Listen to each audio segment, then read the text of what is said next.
This week on the Virtual Skeptics, Bob keeps looking up, Eve walks like an Egyptian, and Tim is apparently never in the same room or hangout as Brian.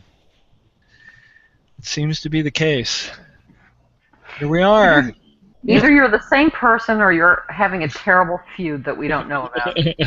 A secret feud that even I Yeah. don't know about. I'm your host, Tim Farley. Let's take the logo down. You Hi, have to everybody. check that. I know. We are live here on the internet, and this is Virtual Skeptics, and this is our panel for the week.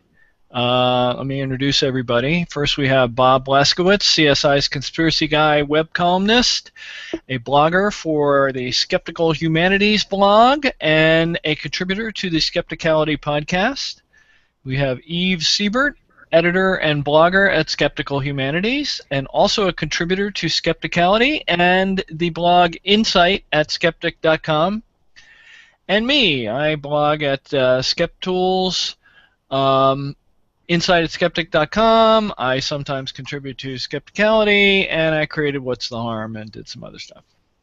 So if you're watching live, you can ask us questions using the Virtual Skeptics hashtag on Twitter, or you can use the Q&A app, which you should see a little yellow thing below here that you can click on to get to that. And if neither one of those appeals to you, you can make a comment over on the YouTube video, which I'm making sure I have up. Or maybe you can't. It appears that the comments are disabled over there. I don't know why that is. I didn't set it up.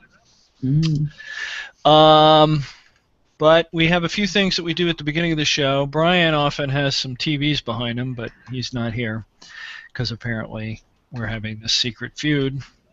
But we do have a trivia question, which I did not queue up for Twitter. The trivia question, as often does, concerns a skeptical anniversary.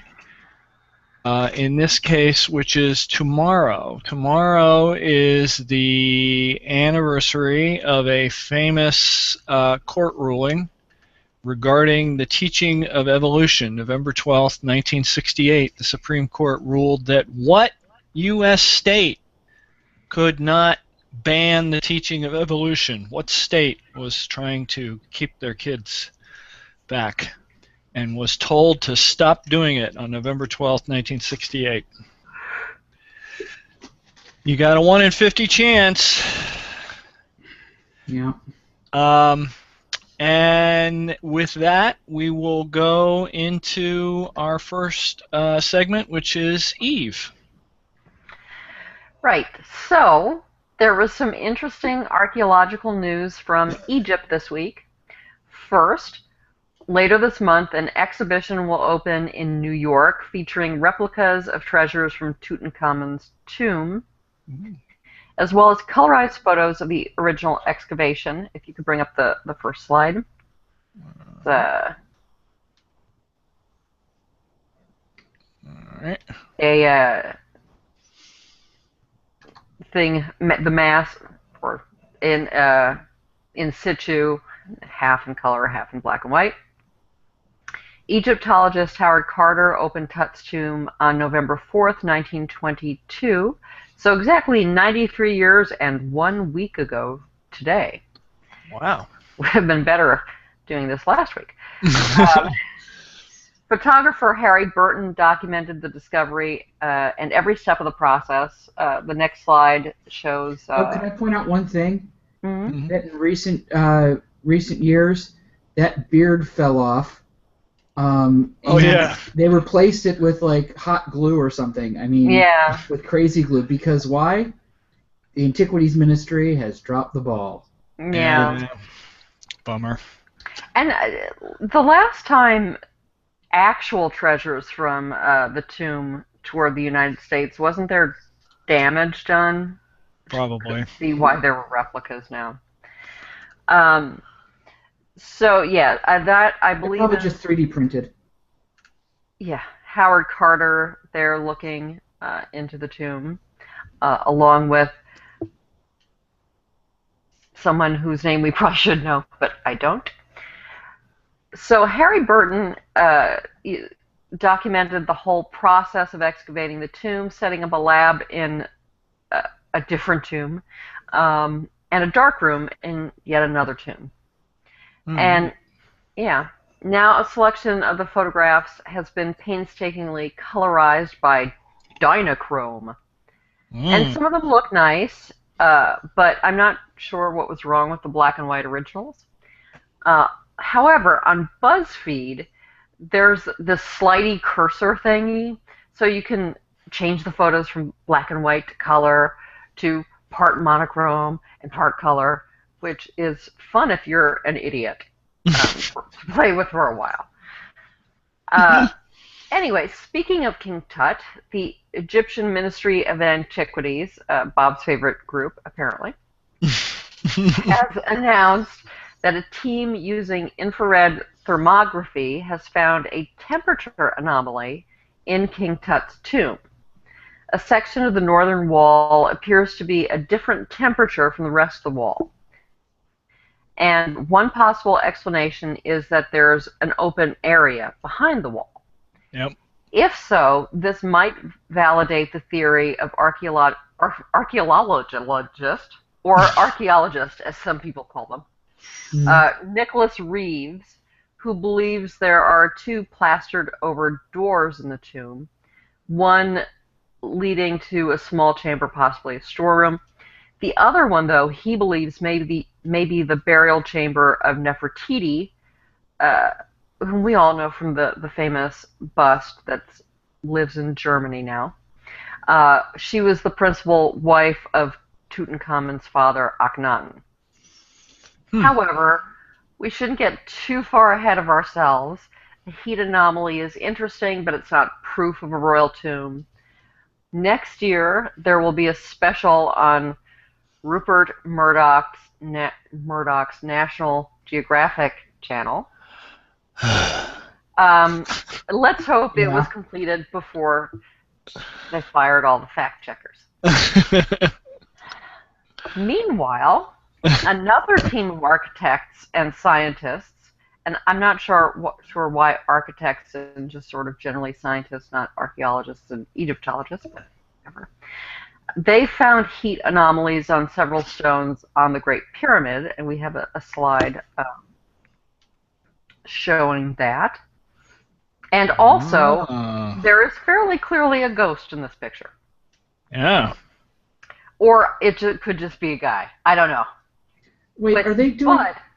Oh, this is FLIR? Oh, Jesus. Sorry. Well, yeah, I know. Traditionally, FLIR is used to find ghosts, but in this case, apparently it's actually used for other things as well. Are these guys following up on my favorite theory about the secret construction tunnel?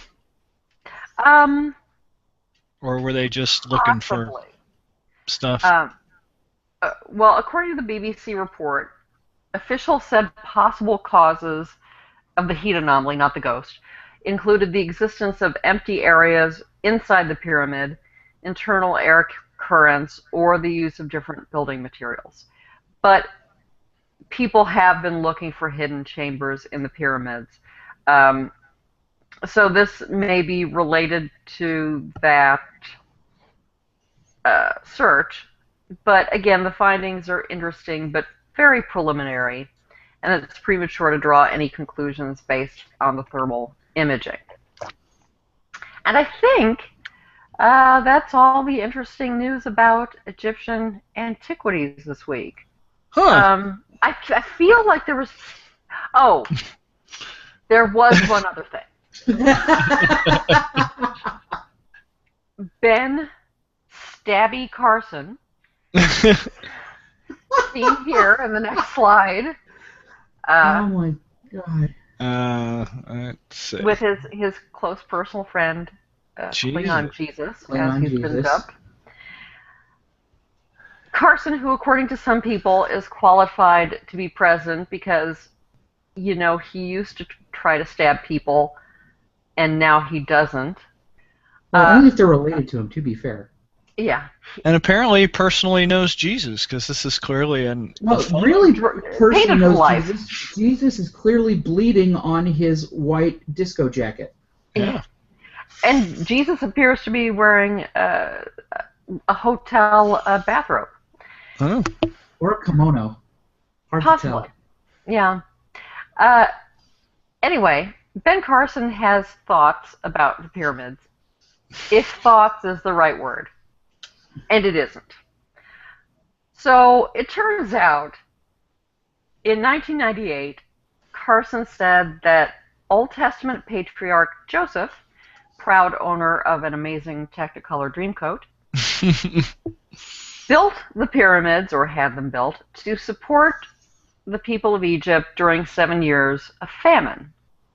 My own personal theory, he said, is that Joseph built the pyramids to store grain. Now, all the archaeologists think that they were made for the pharaoh's graves. But you know, it would have to be something awfully big if you stop and think about it. And I don't think it would just disappear over the course of time to store that much grain. And when you look at the way the pyramids are made, with many chambers that are hermetically sealed, they'd have to be that way for various reasons. And various of scientists have said, well, you know, there were alien beings that came down, and they have special knowledge, and that's how, you know, it doesn't require an alien being when God is with you. So, first of all, this was a commencement speech, and it's barely coherent. Second, everything else. Everything else. God. I mean, it's great he doesn't think it's aliens. It's disturbing that he thinks various of scientists think that it is aliens. Now, he has since affirmed that he still believes this, and he also complained that secular progressives have been mocking him for a personal belief. But it's not just a personal belief that, you know, well, everyone can have their own opinion. You know, you can have your own opinions, but not your own facts, as the saying goes. This personal belief is demonstrably wrong in every conceivable way, and makes a mockery of science and historical research and biblical studies, because the Bible, and I read the passage in the King James Bible, which I believe we all know is God's version, you know, through the original languages. And the Bible says that Joseph, during the 7 years of plenty that preceded the famine, gathered up food in these cities and placed the grain in storehouses. Pyramids aren't mentioned, and I don't know, maybe they didn't have a word for pyramid in ancient Hebrew, but there's nothing remotely pyramid-like. There's nothing to suggest these storehouses are anything other than, you know, storehouses. So it doesn't accord with what the Bible says at all. Then there are no hermetically sealed chambers in the pyramids. The pyramids are not hollow, so they would really be quite poor at storing grain, because although they're rather large, the Giza pyramids, presumably we're talking primarily about the Giza pyramids, good-sized structures, there is very little room to actually store grain, and most of it's not particularly accessible. What you've got are some small chambers and shafts. Otherwise, the pyramids are solid.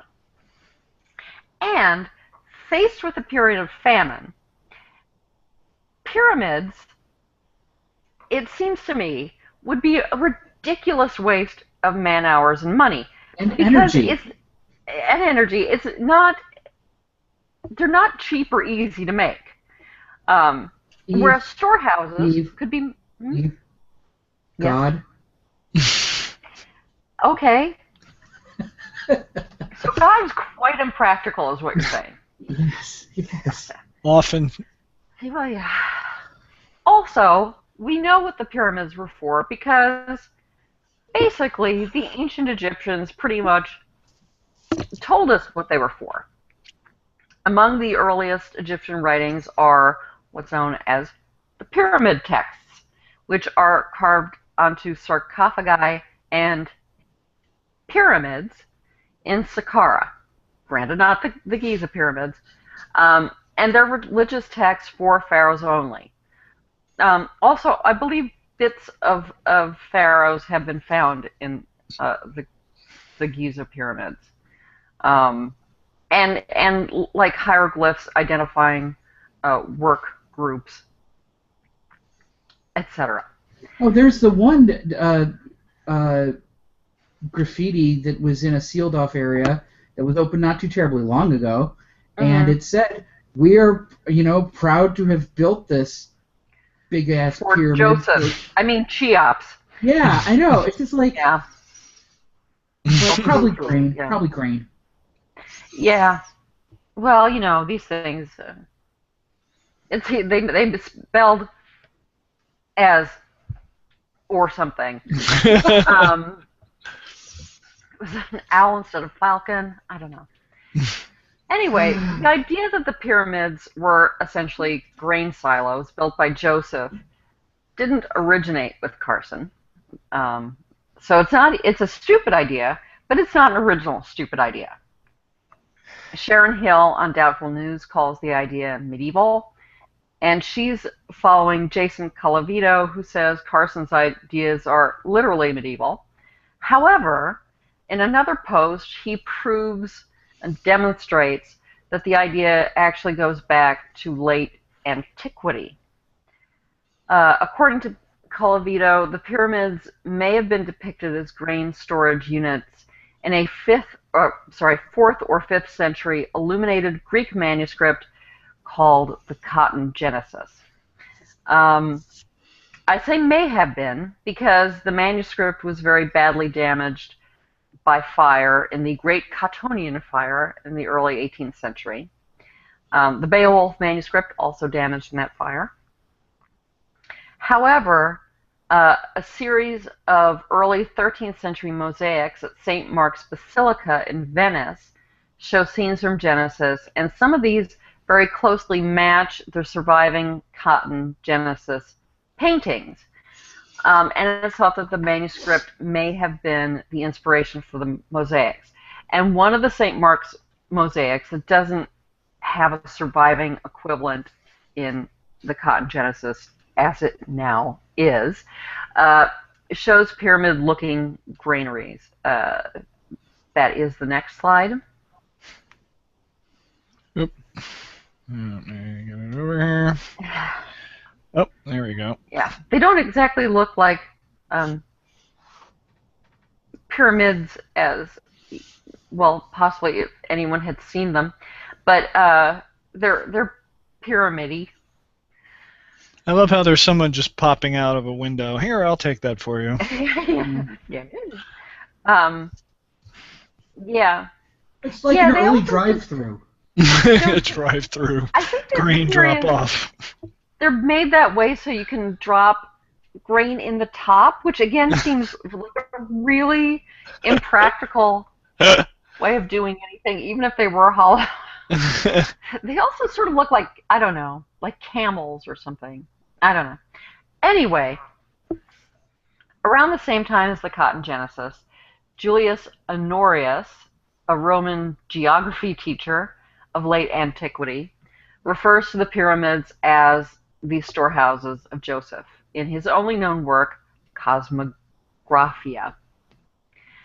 And certainly the idea did continue into the early Middle Ages, and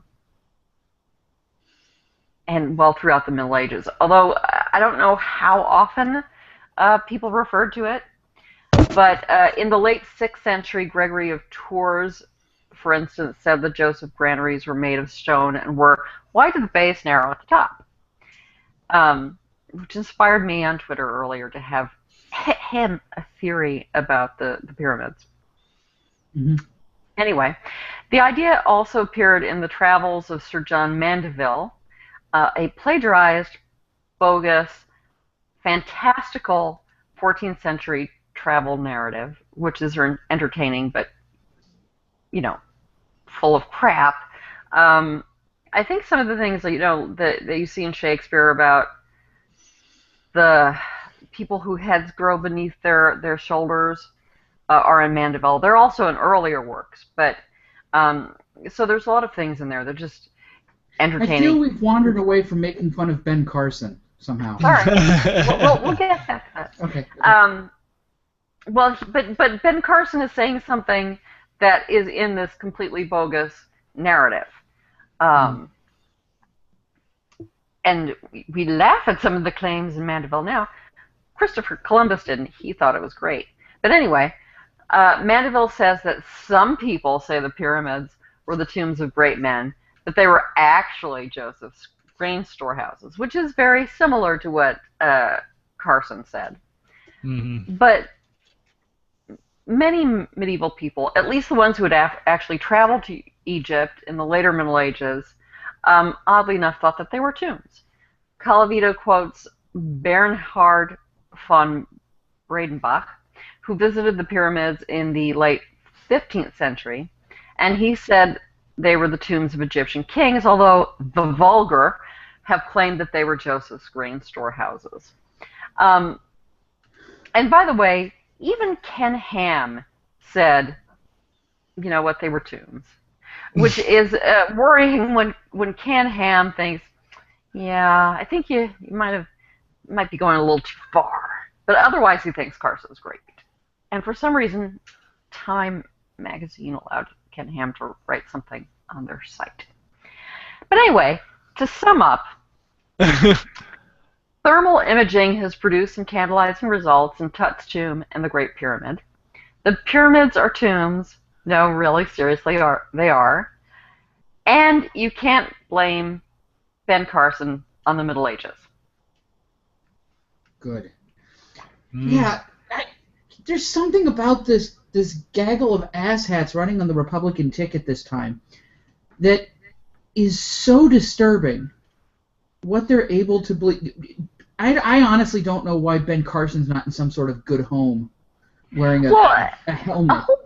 Several of them were at some sort of faith meeting involving that delightful preacher who thinks, death penalty for homosexuals. Good idea. I mean... Which is worse than thinking the pyramids were grain storehouses. Yeah. I saw an article that said there's a lot of people who believe that, and this is probably true to some extent of Trump too, that Carson is the only reason Carson's running for president is to just essentially as a giant publicity stunt. It just raises your visibility on the national scale, and everybody will remember who he is now, even if he quits tomorrow. Oh yeah, he was that guy who ran for president. Trump, though. Huh? Ultimately, I kind of think the same thing about Trump, though. Yeah, they're both going to quit at some point, and because And then we're going to remember how awful the rest of them are. Yeah. We had a few questions and comments. Mark Price said when you were talking about the graffiti inside the pyramid, that in that graffiti was also one of the first mentions of Amway. Oh yeah, it's Ever been. Get it? Good. Pyramid. What they were doing is that they were storing those big stone blocks to sell to other potentates in the region and turn them into distributors. Yeah. Huh. Nice. Craig asked. Pyramid scheme. Ha ha. Craig asked on the Q&A whether we think Ben Carson will excuse his way out of this somehow. I don't think he really even needs to. I mean, he's sort of doubled down on it. Yeah. He seems to, just blame the media and double down on No, everything he he's says. And his own fault. it's going to appeal to the same. I mean, we were talking about this before the show, and the other people have spoken about this. This is someone who's complaining that the press are saying he was lying when he said he tried to stab someone. He thinks it's better to have tried to stab someone than to have lied about it. But it fits with sort of the core group of supporters because it's part of a classic conversion story. I was so bad, I did terrible things, I tried to stab someone, and then I met Klingon Jesus, we wore white. Klingon Jesus. Yeah.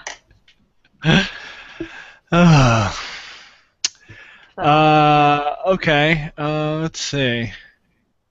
Pierre pointed out that earlier he pointed out, but you covered it, that there were others who believed the granary story.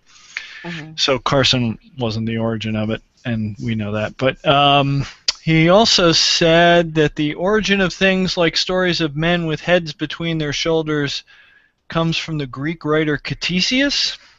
Yeah, it is. I mean, it's much older, Right.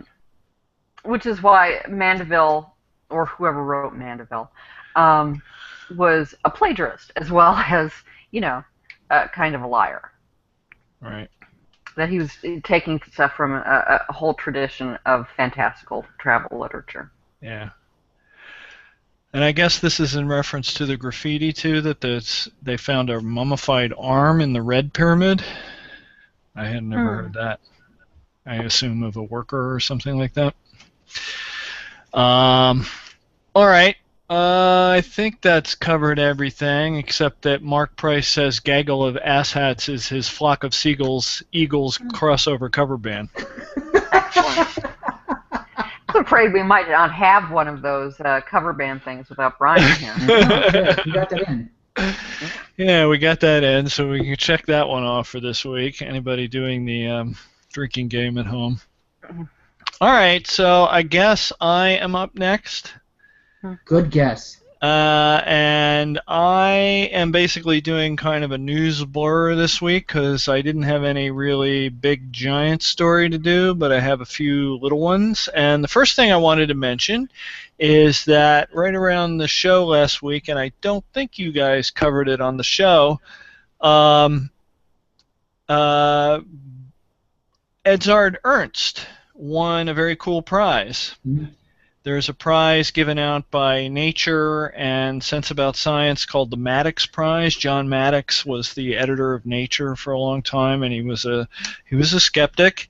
And basically, they give out this prize every year to people who do a good job of defending science and fighting the good fight out there for scientific reality. And Edzard Ernst, as you know, is a guy who has scientifically studied alternative medicine more than just about anybody in terms of actually looking at what the evidence is there, has written many of the key studies and reviews, Cochrane reviews, that have been done to look back over, like, what do all the acupuncture studies say and stuff like that. If you look at those Cochrane reviews, a lot of them, Edzard Ernst is the co-author on them. And he co-wrote the Trick or Treatment with Simon Singh about which parts of alternative medicine actually have some evidence, which parts are just complete and utter nonsense. So they gave him this prize to reward him for his work over 20, 30 years of doing this stuff. And of course, there was a lot, if you look, there's a lot of alt-med folks whining about it because they all hate Edzard Ernst. Mm-hmm. One of the components about one of the not requirements, but one of the things that they're looking for is somebody who has fought the good fight despite taking flack or suffering personally because from of the Prince of Wales. Oh, sorry. And Edzard Ernst is, he lost his job probably because of pressure from the Prince of Wales, the secretary, right, on on his school. He lost his, was it a professorship of alternative medicine or something? Yeah, it was like Yeah. so the first professorship, serious professorship of alternative medicine at a real university or something Yeah. like that. And I wrote a letter of recommendation for someone who was nominated for the prize. That's the only reason I know that. Because Oh, they stressed nice. that. Yeah. They didn't win.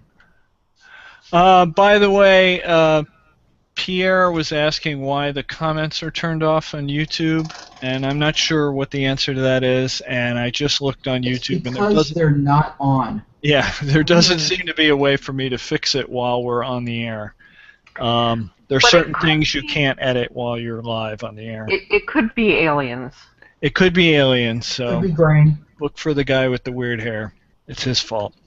So another of my news blur stories is, guess what? We were just talking about a good scientific guy in the news. One of our favorite quacky nut jobs in the news is Deepak Chopra, and he's whining about Wikipedia again, or I should say he's not whining, but he's got his friends whining on his behalf, specifically a guy by the name of Ryan Castle, who wrote a blog post on HuffPo last week, basically whining, and it was kind of hilarious in that it's full of these pie charts that have like positive versus negative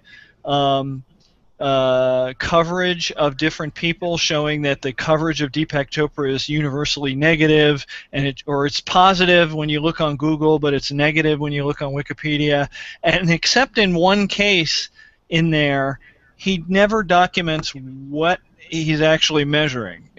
It's like, where did this number come from? It's like, no, it's just, it's really positive out here, and here's a pie chart that proves it. It was just classic, look, I'm sciencey. I can fire up a spreadsheet. You mean how Deepak Chopra works? I know science words, and I'm Right. going to hurt you with them. And it's all the standard stuff, I have scientific friends who say I'm great, and yet Wikipedia says critical things about me. Here's the thing, folks. If you get criticized, and you get criticized on a regular basis in the real world, your Wikipedia article is going to reflect that. Unless you are, a saint who never does anything wrong, you can't expect your Wikipedia article to not reflect that fact.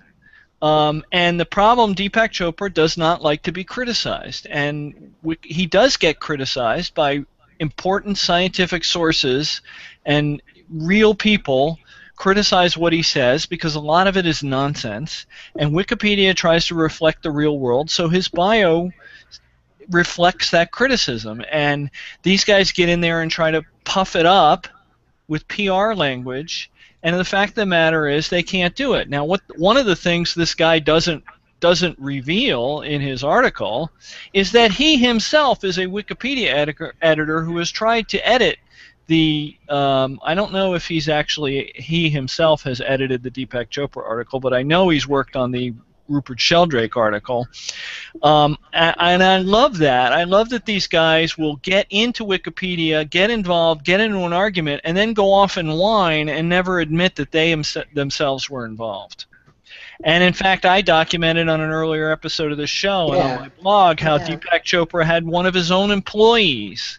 That's why I thought that we'd heard of this before. So for years, Deepak Chopra, one of his employees, was going in there and just putting stuff about Deepak Chopra into his bio. And then he complains when people put negative stuff in there, when he was violating the rules. So that was more of the same, kind of annoying crap. And of course, they blame it all on the skeptics who are camping on the article and da da da. He should try not to be wrong all the time. Yeah, I was thinking maybe Wikipedia editors would be nicer to Deepak Chopra if he didn't keep talking piffle. Yeah. It's funny too because something to consider. All his defensive stuff is a lot of it is just pure argument from authority sort of stuff, like, oh, look, I did this talk on YouTube with this famous scientist who won a Nobel Prize. It's like, okay, so you were in the same room with a Nobel YouTube. Prize winner. He published on the prestigious internet. Yeah, it's like basically, he allowed me to be in the room with him, and he was nice to me, so therefore I must be important. And it's like, dude, it doesn't work that way. Yeah. Look at my sparkly glasses. Yeah. I used him as an example of using what was it? His Ageless Mind, Timeless Body cover. I showed that to my class, and then I showed what he looks like now. Like, see, it didn't work for him at all. Yeah. So that was the first guy who doesn't really understand how stuff works on the internet. The second example was our old friend David Mavis popped his head up again. This time he's done something that I don't think I'd ever caught him doing before, which was David Mavis was editing Wikipedia pages, but I got to give him credit. He was doing actually the right thing. He was editing the talk pages and suggesting edits instead of actually making the edits. Now, the edits he was suggesting were a link to one of his long, rambling Storify collections of random YouTube links and yelling. So it wasn't productive in any way, but it wasn't against the rules of Wikipedia, really. That's didn't do him any good. Lo and behold, I traced he didn't log in, so it shows his IP address. And same old coffee shop, same exact coffee shop I've seen him send emails from before. So some things never change. So there was the second person not understanding how stuff works. And then I stumbled on this one this afternoon. There's a whole bunch of people who fight the good fight on vaccines online. And the anti-vax, and I talked about anti-vax people a few weeks ago when I went out to their March thing. And they get so wrapped up in themselves and so negative, and they also do not understand how anything works on the internet. And they accuse, and I saw this hilarious accusation, and we'll put a link to it in the show notes after the show's over, but essentially there's I think she's a law professor in California, and she writes for a number of online publications and actual print publications too, named Dorrit Rice, who has written on the vaccine thing a number of times. And this person, you know how on Twitter, if you leave it turned on, your Twitter client will list your location, right? So you can tweet from, oh, I'm in the lobby of the whatever hotel, and it'll say that you're in the lobby of the whatever hotel. And it pulls that from the GPS on your phone. Well, if you've ever played around with the GPS on a phone, they're wildly inaccurate a lot of the time. It'll say you're way over here or you're over there. It's usually close enough to figure out where your car is on the highway, but a lot of times it'll guess. It knows exactly how I get to work. And Twitter's the same way. It'll try to guess what location you're in, but it often has to kind of, like if it can't see that you're in a business, it'll try to pick the town you're in, and it'll guess based on the cell phone tower you're communicating with or whatever. So these people noticed that she was tweeting a lot one morning because she was having a discussion with somebody who was saying some things that were wrong. This is actually from a couple months ago, but someone reposted the screenshot recently. And it was like 4 or 5 tweets, and each one showed a different town in California in the location field. And I went and mapped the towns, and they're basically all neighborhoods in the same town. They're all like within like 10 miles of each other. And literally, if you line them up in time order, the first one's the southernmost one, and then the one is here, and then the one is here, and then the one is here. And it's like she was riding on a bus, or she was riding in a car and someone else was driving. Whatever. She was moving across the town, and they were accusing her. They were accusing her of A, being more than one person, that she was pretending to be this fabulous person who writes these articles, but she actually has this entire team of farmer shills tweeting for her, which makes no sense because all of these tweets were in the same conversation. So why would you have like 5 different people talking to the same person all at once? That would be a recipe for disaster in anybody's social media. And then they were accusing her of being a bot. And it was just so funny because it was just a basic misunderstanding of how Twitter works. And the funny thing was, movement. And it came right around the same time as Wired did an article about, because one of the things that we forget about when we talk about anti-vaxxers is that when you look at the statistics, even as bad as it looks when you're online and you see all these anti-vax blogs and we talk about all this stuff, anti-vaxxers are a tiny, tiny minority. We still have herd immunity on most diseases in most areas of this country. Most parents are happy as hell to get every vaccine they can for their kid. We have 90%, 95%, 99% coverage in most areas of this country. There are little pockets here and there, and the problem is that the folks that are anti-vaccine are really loud and really organized, and they're the ones who are actually using things like bots or the effective, they're using organizational techniques where literally if you watch the hashtags, you can see them tweeting the exact same tweet, because literally, like political operatives, they've been sent marching orders from the folks that organize this kind of stuff and say, here are 5 tweets that I want you to tweet today, and here are the hashtags I want you to use, and here's the California state legislature that I want you to tweet to at least 8 times today, so that they annoy the heck out of that person. And with just a couple hundred people and some instruction like that, you can be amazingly disruptive. So when you get depressed, the bottom line is these folks it's a classic example of them accusing the other side of doing exactly what they're doing, which is what was going on in the Deepak Chopra thing, not understanding how stuff works online. But it's something to remember as a skeptic. If you ever get depressed about anti-vaccine stuff, remember, they are a tiny minority. Now, that's not to say that we don't need to fight back. We need to fight back, and we need to get good information out there so that they don't become more than a tiny minority.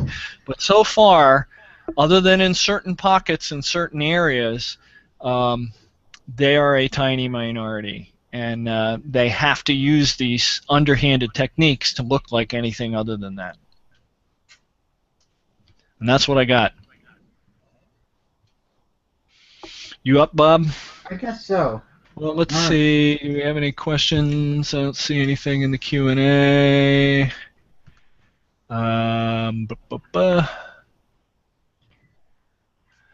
Mark Price asked, serious inquiry, does it not seem like alt-med is rapidly being regulated out of existence? I do think in certain jurisdictions and for certain types of alt-med, certainly homeopathy, I would not want to be a homeopath right now. Yeah.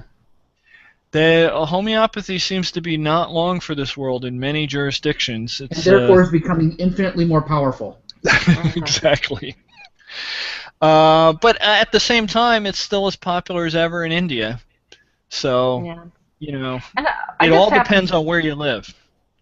I happened to notice at CVS the other day, not only do they carry homeopathic do-nothing crap, they have their own brand Yeah, there's a house brand. Walgreens has a house brand. Yeah. When the Attorney General of New York started looking into what was in nutritional supplements and that sort of thing, there were house brands that they were looking at. Yep. And finding that it was like 80% of them didn't have any of the stuff on the label at all in it. Yep. So.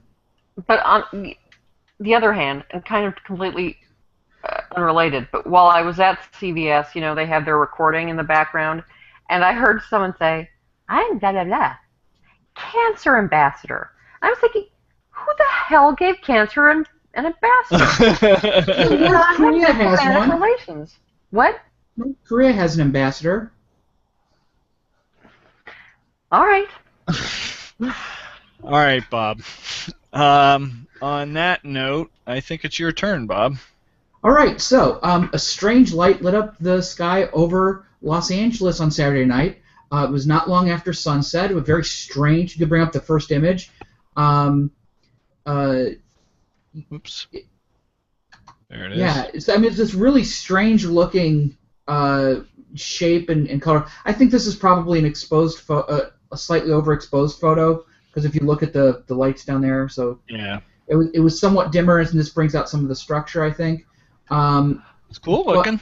It's pretty cool looking. Hundreds of people saw it, and dozens of people filmed it.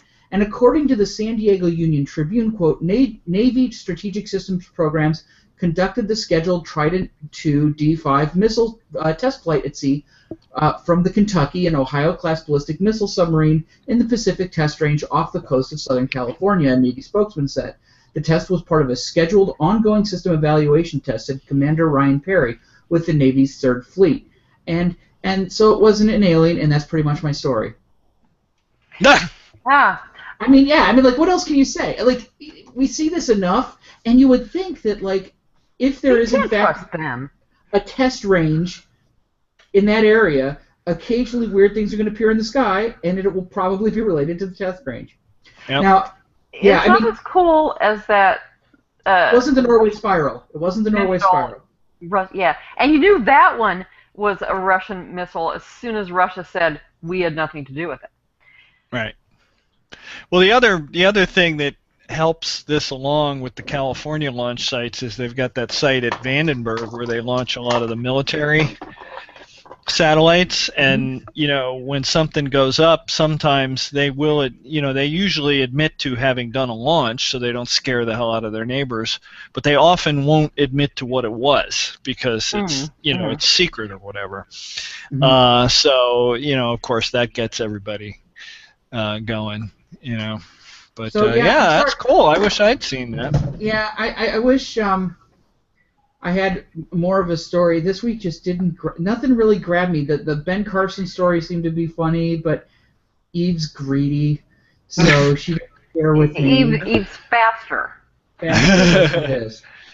There was also and Eve creates and here's a little peek behind the scenes. Eve creates the show notes each week, so she gets in there first. Yeah, she gets the tickets. Yeah. So, but there was also, though, and I believe it was also in California, and I'm sure unrelated to this missile launch. There was an alien. I mean, an animal fetus of some sort. Yeah. I saw that on Doubtful News. Yeah. It was disgusting. It was weird looking. Yeah, it was really weird looking.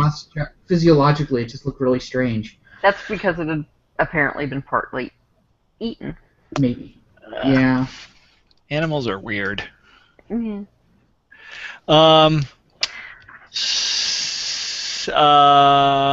Here's a correction. Our old friend Citizen Gold from New Zealand pointed out that homeopathy is actually, according to him, not that popular in India. The problem is that there's a hell of a lot of people in India.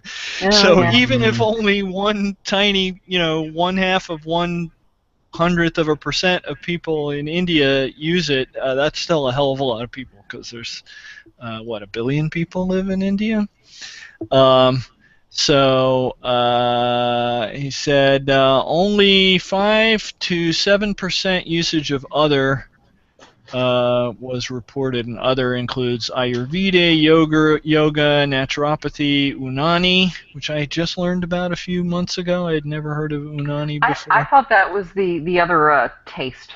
Yeah, no, that's umami. I thought that was a movie with Robin Williams. That's Mrs. Doubtfire. Yeah. But yeah, only 5 to 7% people actually use it. Okay, never mind. Fine. So,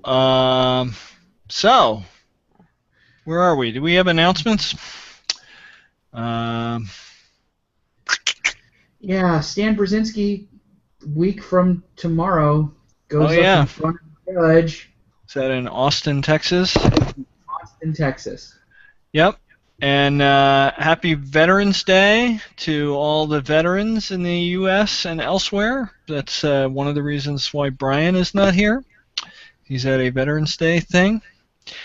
And so I guess we'll answer the trivia question, which was tomorrow, November 12th, 1968, was the Supreme Court ruling. And I asked what U.S. state was trying to ban the teaching of evolution, and I believe it was Mark Price who came up with the right answer, because the case was Epperson versus Arkansas. It was the state of Arkansas. So that's one of the handful of key Supreme Court rulings that protect our right to teach, our right and duty, or however you want to put it, to teach evolution in the United States, at least in public schools. You can do whatever you want in a private school. So I guess it's book time. Does everybody have a book? I have a book. Okay, Bob, you go then. There it was, almost within spitting distance of the staging area where my friends were loading up for Salerno, and there I was told, to my unbelieving horror, that I was no longer a member of a unit, but a casual, subject to reassignment anywhere. I learned later this was common practice, the Army's way of being impersonal. A man was a unit, a statistic. If a company was supposed to have 170 men, only the number was important. Any 170 would do. Later in Italy, after a time, I ran into men who hid minor wounds and ailments to avoid being sent to hospitals and ending up as casuals. A man was safer staying with his friends. He could get killed in a new outfit full of strangers. In my own case, there was a fine budding career at stake as well. Along with several other protesting convalescents, I was loaded into a truck and sent to a replacement depot. Okay, Eve? The assault on the Middle Ages carried on into the 20th century. Popular historians based their works on previous popular histories and perpetuated the myth that the period was an interruption to mankind's progress. Television shows by Carl Sagan, James Burke, Jacob Bronowski handed the thesis on to a new generation. Even when someone discovered evidence of reason or progress in the 14th or 15th centuries, it could easily be labeled early Renaissance, so as to preserve the negative connotations of the adjective medieval. Okay. In my book, they finally stopped me at Dover as I was trying to get back into the country. I was half expecting it, but it still came as kind of a shock when the barrier stayed down. It's funny how some things can be so mixed up like that. Having come this far, I started to think that I might make it the whole way home after all. It would have been nice to have been able to explain things to my mother, before anyone else had to get involved.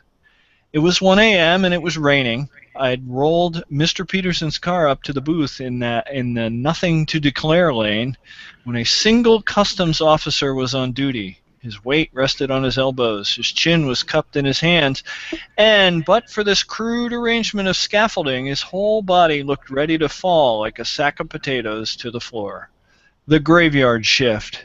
Dreary dull from dusk to dawn, and for a few heartbeats it seemed that the customs officer lacked the willpower necessary to rotate his eyeballs and check my credentials. Bob, what was your book? Mine was Bill Malden's The Brass Ring. He was a cartoonist in the Second World War who did Willie and Joe.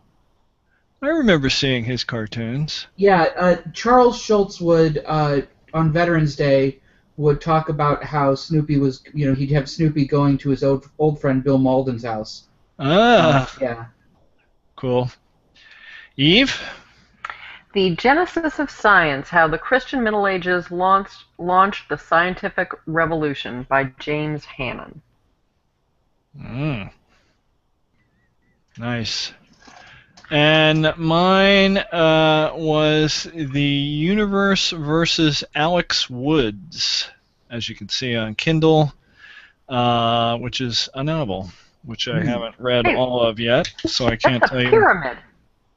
It is. It all fits together. There's green in there. There could be. There's at least grass on the top of this one. So, any other unfinished business other than to say bye-bye to Mythbusters that apparently had their last filming day Yeah, today. Go look at Adam Savage's Twitter feed. He was tweeting photos from the set the very last day they were filming. So Mystery Science Theater 3000 might be coming back. Yeah. Yeah. Support their What's fundraiser. Yeah. That too. Their Kickstarter is. Kickstarter's Yeah. What is it up to? It's past $1 million.